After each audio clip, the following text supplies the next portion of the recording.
কদিন ধরে আমাদের এই গ্রামের দিকে একটানা বৃষ্টি হয়েই যাচ্ছে। আর আমাদের বাড়ির অবস্থা দেখো তো, কোন পরিস্থিতিতে আমরা রয়েছি।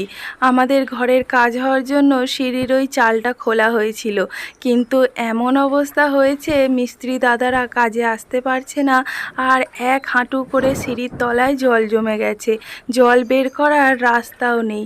প্রত্যেকটা বছর আমাদের এই রকম সমস্যার সম্মুখীন হতে হয়।